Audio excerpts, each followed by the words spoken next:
Hi viewers, welcome to our channel. ఈసారి అన్నీ కూడా సంక్రాంతి సినిమాల పైన ఒక అంచనాలు కావచ్చు, లేకుంటే అందరి కన్ను ఉండడం మనం చూస్తూ వస్తున్నాం. సో చాలా సినిమాలు రాబోతున్నాయి కదా, దాదాపు 5 సినిమాలు అయితే కన్ఫర్మ్ అయినట్టుగా తెలుస్తుంది. ముఖ్యంగా మళ్ళీ డబ్బింగ్ సినిమాలు 2 కూడా రాబోతున్నాయి. అలా 7 సినిమాలు సంక్రాంతికి ఉండబోతున్నాయి కాబట్టి వీటికి సంబంధించి ఏది ఎక్కువగా విజయం సాధించే అవకాశం ఉంది, థియేటర్ అడ్జస్ట్మెంట్ ఏ విధంగా ఉంటుంది, మరి ఏమన్నా పోస్ట్పోన్ అయ్యే అవకాశాలు ఉన్నాయా? సో వీటి గురించే డిస్కస్ చేయడానికి ప్రజెంట్ మనతో పాటు సీనియర్ ఫిల్మ్ జర్నలిస్ట్ అప్పాజీ గారు ఉన్నారు. వారిని అడిగి తెలుసుకునే ప్రయత్నం చేద్దాం. సార్ నమస్కారం సార్. నమస్తే ఆదిత్య. సార్ 5 సినిమాలు మనవి కన్ఫర్మ్ అయినట్టుగా తెలిసింది సార్. ఒకటి ప్రభాస్ గారు రాజా సాబ్, చిరంజీవి గారి మనశంకర్ వరప్రసాద్ గారు, అలాగే నవీన్ పోలిశెట్టి అనగనగా ఒక రాజు, నిన్న శర్వానంద్ అనౌన్స్ చేశాడు బైకర్ తో రాబోతున్నాడు తను కూడా. అలాగే రవితేజ గారి సినిమా ఉంటుందని కూడా చెప్తున్నారు. మళ్ళీ డబ్బింగ్ సినిమాలు 2, ఒకటి విజయ్ దళపతి గారి జననాయకన్, ఇంకోటి శివకార్తికేయన్ పరాశక్తి. సో ఈ లెక్కను చూసుకుంటే 7 సినిమాలు సార్ సంక్రాంతికి. సో థియేటర్ అడ్జస్ట్మెంట్ ఎలా ఉంటుంది, సో ఏది పెద్ద హిట్ అవుతుంది, సో దీనికి సంబంధించి మీరు ఏం చెప్పగలరు సార్? అంటే సంక్రాంతి పెద్ద సీజన్ డెఫినెట్ గా. అవును, సంక్రాంతికి హ్యాపీగా 3-4 సినిమాలు, పెద్ద సినిమాలు రిలీజ్ అవ్వచ్చు. 3-4 సినిమాలు కూడా హిట్ చేసేంత స్టామినా సంక్రాంతికి ఉంటది. కానీ మరీ 7 సినిమాలు వస్తాయని నేను అనుకోవట్లేదు. అంటే ఇప్పుడు విజయ్ సినిమా జననాయకన్ అతను పొలిటికల్ గా ఒక పార్టీ పెట్టుకొని దానికోసం అతను హెల్ప్ అయ్యేలాగా తీసిన సినిమా అని చెప్పి చెప్తున్నారు. పైగా మన బాలయ్య సినిమాని రీమేక్ చేశారని కదా. అవును. ఆ సినిమా వస్తే ఏదో నామినల్ గా రిలీజ్ చేసామంటే చేసామన్నట్టుగా ఉంటే ఉంటది తప్ప, మామూలుగానే విజయ్కి పెద్ద ఇక్కడ మార్కెట్ ఏమీ లేదు కాబట్టి ఆ సినిమా ప్రభావం పెద్దగా ఉంటదని నేను అనుకోవట్లేదు. ఓకే. ఇక శివకార్తికేయన్ సినిమా కూడా పెద్దగా అంతా ఏముండదు. ఇకపోతే నువ్వు చెప్పిన శర్వానంద్ సినిమా బైకర్ అనేది సంక్రాంతికి అఫీషియల్ గా వాళ్ళు అనౌన్స్ చేశారా? అవును, నిన్న సంక్రాంతికి వస్తున్నాం అని చెప్పేసి చెప్పారు. పోస్టర్ రిలీజ్ చేశారు, టైటిల్ అనౌన్స్మెంట్ చేశారు. కానీ అంటే ఈ మనం సంక్రాంతికి వచ్చి విజయం సాధించిన శర్వానంద్ సినిమా చూసుకుంటే శతమానం భవతి, అవును, దాదాపుగా 8-9 సంవత్సరాలు అవుతున్నట్టుంది కదా. ఆ సినిమా సంక్రాంతికి రావడం వల్ల చాలా మంచి విజయం సాధించింది. అంటే మిగతా టైంలో వచ్చి ఉంటే మామూలు హిట్ అనిపించుకునే సినిమా అది. ఒక రేంజ్ హిట్ కి పరిమితం అయ్యే సినిమా సంక్రాంతికి రావడం వల్ల సూపర్ హిట్ అయింది. మరి అటువంటిది బైకర్ అనే సినిమా సంక్రాంతికి అయితే ప్రాపర్ సినిమా కాదు. మామూలుగా అంటే జనరల్ ఫ్యామిలీ ఎంటర్టైనర్స్ ని, అంటే కిషోర్ తిరుమల ఇప్పటివరకు అన్ని తీసిన అన్ని ఫ్యామిలీ ఎంటర్టైనర్స్. మరి ఈ బైకర్ అనే టైటిల్ ని బట్టి కానీ బ్యాక్గ్రౌండ్ దీన్ని బట్టి కానీ చూస్తే, స్టోరీ దీన్ని బట్టి చూస్తే కొంచెం యూత్ఫుల్ ఎంటర్టైనర్ అని మనం చెప్పొచ్చు. కాబట్టి నాకు తెలిసినంత వరకు బైకర్ సినిమా సంక్రాంతికి రావడం అనేది అంత కరెక్ట్ కాదేమో అనుకుంటున్నా. బట్ హ్యాపీగా ఈ 3 సినిమాలతో పాటు ఇంకొకటి ఏంటంటే రాజాసాబ్ సినిమా సంక్రాంతికి బరిలో అని అంటున్నప్పటికీ అది దాదాపు 4-5 రోజుల ముందే వచ్చేస్తుంది. 9వ తారీఖే వచ్చేస్తుంది కదా. కాబట్టి 4 సినిమాలు హ్యాపీగా శర్వానంద్ సినిమా కూడా ప్లేస్ చేయొచ్చు. కానీ ఇప్పుడు నువ్వు చెప్తున్నటువంటి రవితేజ సినిమా ఇంకా టైటిల్ కూడా అనౌన్స్ చేసినట్లేదు కదా. ఇప్పటివరకు టైటిల్ కూడా అనౌన్స్ చేయని సినిమా సంక్రాంతి బరిలో వస్తుందని చెప్పంటే నేను అనుకోవట్లేదు. ముఖ్యంగా ఇప్పుడు మాస్ జాతర సినిమా ఉంది, ఈ నెలాఖరికి వస్తుంది. తర్వాత కేవలం ఒక 1.5 వ్యవధిలో ఇంకో సినిమాని తీసుకొచ్చే ప్రయత్నం కానీ సాహసం కానీ చేస్తారని నేను అనుకోవట్లేదు. అంటే మనం అన్ని సినిమాలు విజయం సాధించాలని మనం కోరుకోవాలి. కానీ ఒకవేళ ఈ సినిమా ఏదైనా రిజల్ట్ ఇంకో రకంగా ఉంటే ముందే అనౌన్స్ చేసుకొని ఆ సినిమాని సంక్రాంతికి రిలీజ్ చేయగలుగుతారా కదా. ఈ సినిమా రిజల్ట్ ను బట్టి ఆ సినిమా అనేది ఉంటది. ఓకే. పైగా కేవలం 1.5 రోజుల వ్యవధిలో అంటే పవన్ కళ్యాణ్ అంటే వేరు, ఆయన రాజకీయాల్లో ఉండి ఎక్కువ రోజులు ఈ సినిమాలు పెండింగ్ లో ఉండడం వల్ల 2 నెలల వ్యవధిలో 2 సినిమాలు హరిహర వీరమల్లు, ఓజీ వచ్చాయి. కానీ రవితేజ అలా కాదు కదా. కాబట్టి థియేటర్ల పరంగా డెఫినెట్ గా కొంత ఇబ్బంది ఉంటది. కానీ చెప్పలేం, ఇండస్ట్రీలో ఏది ఎప్పుడు ఎలా జరుగుతుందో మనం చెప్పలేం. కాబట్టి మనం ఆశ్చర్యపోవాల్సినటువంటి అవసరం లేదు. కానీ నాకున్న అవగాహన మేరకు రవితేజ సినిమా సంక్రాంతి బరిలో ఉంటుందని చెప్పి నేను అనుకోవట్లేదు. అంటే ఈ సినిమాకి, మా జాతర సినిమాకి ఇంకా ప్రమోషన్స్ ప్రాపర్ గా చేయట్లేదు అనే ఒక ఇది ఉంది. ఏదో రవితేజ సిద్ధు జొన్నలగడ్డతోటి, తర్వాత వెంకీ అట్లూరి ఆ ఇంటర్వ్యూలు అయి తప్ప ఇంకా ప్రాపర్ గా దాని ప్రమోషన్స్ అయితే లేవు కదా. లేవు సార్ అంతగా అటువంటిది చేయలేదు.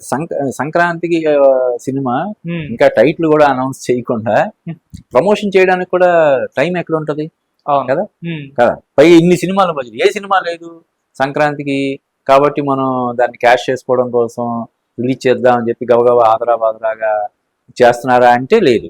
ఇక్కడ రాజాసాబు, మనశంకర వరప్రసాద్, అనగనగా ఒక రాజు, ఇవన్నీ ఉన్నాయి కదా.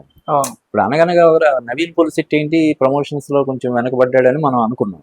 ఉమ్, కానీ నిన్న దీపావళి సందర్భంగా అతను రిలీజ్ చేసినటువంటి అది ప్రమోషనల్ ఇది మామూలుగా ఉందా? అవును. ఆయన Hilarious promotions బాగా చేస్తారు సార్. కదా? ఉమ్, అదిరిపోయింది. అవును ఎక్కడికో సినిమాని ఫస్ట్ టైం అతను స్టార్ ఎంటర్టైనర్ అని చెప్పి అనౌన్స్ చేసుకున్నాడు కరెక్టే సార్. కదా. అంటే ఎంత కాన్ఫిడెన్స్ ఉంటే అలాగా చేసుకుంటాడు. ఉమ్, మరి ఈ సినిమాల మధ్య రవితేజ సినిమా వస్తుందని చెప్పి నేను అనుకోవట్లేదు. ఉమ్, అలాగే శర్వానంద్ సినిమా కూడా సంక్రాంతి బరిలో బైకర్ అనే సినిమా సంక్రాంతి బరిలోకి రావడం అన్నది అంత వైజ్ డెసిషన్ కాదేమోనని నాకు అనిపిస్తుంది. ఉమ్, బట్ చూద్దాం. ఉమ్. ఓకే సార్, ఇప్పుడున్న పరిస్థితి చూసుకుంటే మరి ఈ 4 సినిమాల్లో రవితేజ గారి సినిమా తీసేస్తే ఈ 4 సినిమాల్లో మంచి బజ్, మంచి హిట్ అయ్యే లక్షణాలు కనిపిస్తున్న సినిమా ఏదనుకోవచ్చు సార్? కాదు, రిలీజ్ కి ముందు ఫలానా సినిమా డెఫినెట్ గా హిట్ అవుద్దని ఎవరైనా చెప్పగలుగుతారా? ఓకే ఎవరు చెప్పలేరు. అంటే ప్రతి సినిమా ట్రైలర్, ప్రతి సినిమాకి సంబంధించిన ప్రమోషన్ మెటీరియల్ డెఫినెట్ గా 99% బాగుంటాయి అవును కదా. నువ్వు 2.5 గంటల్లో లేదంటే 3 గంటలు నిడివిగలిగినటువంటి సినిమా తీసి ఉమ్, అందులో ఒక 3 నిమిషాలు నిడివిగలిగినటువంటి ఒక ట్రైలర్ తో ఇంప్రెస్ చేయలేకపోతే ఇంకా అసలు ఏముంటది? కాబట్టి డెఫినెట్ గా ప్రతి సినిమా ట్రైలరు, ప్రతి సినిమా టీజరు అన్ని కూడా ఇంప్రెసివ్ గానే ఉంటాయి. క్రౌడ్ పుల్లింగ్ ఎలిమెంట్స్ తోటే అవి రిలీజ్ చేస్తారు. ఉమ్, కాబట్టి మనం ప్రభాస్ ది పై చేయి అవుతుంది, లేదంటే అనిల్ రావిపూడి మళ్ళీ ఈ సినిమాతో పెద్ద హిట్ కొట్టబోతున్నాడు అని కానీ, లేదంటే నవీన్ పులిశెట్టి వరుస విజయాలతో ఉన్నాడు కాబట్టి నవీన్ పులిశెట్టి కొట్టేస్తాడని కానీ మనం చెప్పలేము. కానీ నేను ఇందాక చెప్పా కదా, సంక్రాంతికి ఉన్న అడ్వాంటేజ్ ఏంటంటే చాలా విపరీతమైనటువంటి స్టామినా ఉన్న సీజన్ కాబట్టి ఉమ్, సినిమాలు బాగుంటే ఈ 3 సినిమాలు లేదు సర్వానంద్ సినిమాను కూడా లెక్కేసుకుంటే 4 సినిమాలు బాగుంటే 4 సినిమాలు కూడా సూపర్ డూపర్ హిట్ అవుతాయి. ఓకే ఆ సంక్రాంతికి ఉన్న అడ్వాంటేజ్ అది. ఓకే అందుకే ప్రతి హీరో, ప్రతి ప్రొడ్యూసర్ వాళ్ళ సినిమాలని సంక్రాంతి బరిలో దింపాలని చెప్పి కోరుకుంటారు. ఓకే. కాబట్టి ఈ 4 సినిమాలు కూడా సూపర్ డూపర్ హిట్ అవ్వాలని మనం కోరుకుందాం. అంటే థియేటర్ల విషయంలో ఎటువంటి ఇబ్బందులు వచ్చే అవకాశం ఉందా సార్, లేదా సార్?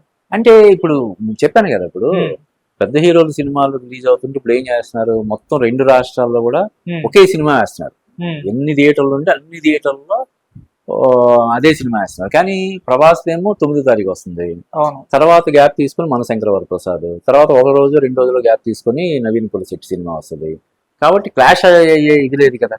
ఉమ్, నాకు తెలిసి మన ఒకవేళ వస్తే శర్వానంద్ సినిమా కూడా చిరంజీవి సినిమాతో పాటు రిలీజ్ చేయరు కదా డెఫినెట్ గా. ఉమ్, నవీన్ పులిశెట్టి సినిమాకి మొత్తం అంత అన్ని థియేటర్లలో వేసే అంత ఉండదు కాబట్టి డెఫినెట్ గా దాంతో పాటు రిలీజ్ అయితే అవ్వచ్చు.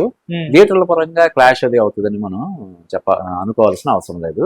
ఓకే. కానీ ఇప్పుడు ఇందాక మనం ఇంకా బైకర్ సినిమాకి సంబంధించి ఇంకా మనకి ట్రైలర్, టీజర్ ఇటువంటి అన్ని రావాల్సి ఉంది కాబట్టి ఉమ్, దాని గురించి అప్పుడే మనం చెప్పలేం. కానీ ఉమ్, ఇప్పుడు ఈ 3 సినిమాలు రాజాసాబు, ఉమ్, తర్వాత మన శంకర వరప్రసాద్, నవీన్ పులిశెట్టి సినిమా 3 కూడా చాలా పెద్ద హిట్ అవ్వడానికి అవకాశాలు ఎక్కువ ఉన్నాయని మనం, అంటే ఇప్పుడు మన శంకర వరప్రసాద్ ప్రమోషన్స్ ఎలా ఉన్నాయో మనం చూస్తున్నాం. ఓకే. మొన్న రిలీజ్ అయినటువంటి మేసాల పిల్ల పాట వైరల్ అయిపోతుంది అవును. కదా. ఉమ్, అనిల్ రావిపూడి ప్రమోషన్స్ అసలు మామూలుగా ఉండదన్న విషయం మనకు తెలుసు. తెలుసు. కాకపోతే మొదటిసారి ఉమ్, అతనికి నవీన్ పులిశెట్టి నుంచి చాలా టఫ్ కాంపిటీషన్ అయితే ఎదురు కాబోతుంది ఓకే. కదా.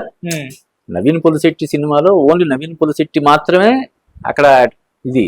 అవును ఇందులో చిరంజీవి, నయనతార ప్లస్ వెంకటేష్, అవును పైగా చిరంజీవి రవితేజ కాంబినేషన్ లో వచ్చిన వాల్తేరి వీరయ్య అంత పెద్ద హిట్ అయిందో మనం చూసాం. అవును. అలాగే ఇప్పుడు first time Chiranjeevi Venkatesh combination లో వస్తున్న సినిమా కావడం, ఉమ్, అనిల్ రావిపూడి సంక్రాంతికి వస్తున్న బ్లాక్ బస్టర్ తర్వాత అనిల్ రావిపూడి డైరెక్ట్ చేసిన సినిమా కావడం వల్ల ఈ సినిమాకి విపరీతమైనటువంటి క్రేజ్ ఉంది. ఉమ్, రాజాసాబు ఇప్పుడు వరుసగా ఆయన సలారు, కల్కి సినిమాలతో మళ్ళీ ఈ సినిమాతో హ్యాట్రిక్ కొడతాడనే అంచనాలు. ఉమ్, అలాగే మారుతి హారర్ జోనర్ లో చేస్తున్నటువంటి ఈ సినిమా చాలా పెద్ద హిట్ అయ్యే అవకాశాలు ఉన్నాయని కూడా మనకి అంచనాలు ఉన్నాయి. ఓకే. ముఖ్యంగా అటు మనశంకర వరప్రసాద్లో కానీ రాజా సాబ్లో కానీ వింటేజ్ ప్రభాస్, వింటేజ్ చిరంజీవి అని అంటున్నారు కదా. ఆ రకంగా రాజా సాబ్కి కూడా ఎడ్జ్ ఉంది. ఓకే. పైగా ఇప్పుడు చాలా రోజుల తర్వాత, చాలా సినిమాల తర్వాత ప్రభాస్ అంటే అంతకుముందు ఇవన్నీ ఇప్పుడు సలార్ కావచ్చు, కల్కి కావచ్చు, లేదంటే అంతకుముందు ఆది పురుషు, సాహో, వీటన్నిటిలో ఒక రకమైనటువంటి గెటప్ కానీ అలా ఉండేది. ఇందులో ఫస్ట్ చాలా రోజుల తర్వాత ఒక ఛత్రపతిలోనో లేకపోతే ఒక మిర్చిలోనో ఒక డార్లింగ్లోనో ప్రభాస్ని చూస్తున్నట్టుగా ఫీల్ అవుతున్నారు. అది ఒక పెద్ద అడ్వాంటేజ్ కాబోతుంది. అది కాకుండా మామూలుగానే హారర్ సినిమాలకి, హారర్ జోనర్కి అది కరెక్ట్ గా వర్కౌట్ అయితే అది ఒక చంద్రముఖి లాగో లేకపోతే ఒక కాంచన ఆ రేంజ్ లో హిట్ అయ్యే అవకాశాలు కూడా ఉంటాయి. కాబట్టి అలాగే నవీన్ పొలిశెట్టి సినిమా కూడా, నవీన్ పొలిశెట్టే దానికి star attraction. First time star entertainer అని చెప్పి అతను అనౌన్స్ చేసుకుని బరిలో దిగుతున్నాడు కాబట్టి దాని మీద కూడా మంచి అంచనాలు ఉన్నాయి. నేను ఇందాక 1-2 సార్లు చెప్పినట్టు సంక్రాంతికి ఈజీగా ఒక 4 సినిమాలైనా కూడా పెద్ద హిట్ చేసేంత స్టామినా ఉంటది కాబట్టి సర్వానంద్ సినిమాతో పాటు ఈ 3 సినిమాలు, ఈ 4 సినిమాలు చాలా పెద్ద హిట్ అవ్వాలని మనం కోరుకుందాం. Thank you so much. Thank you Aditya.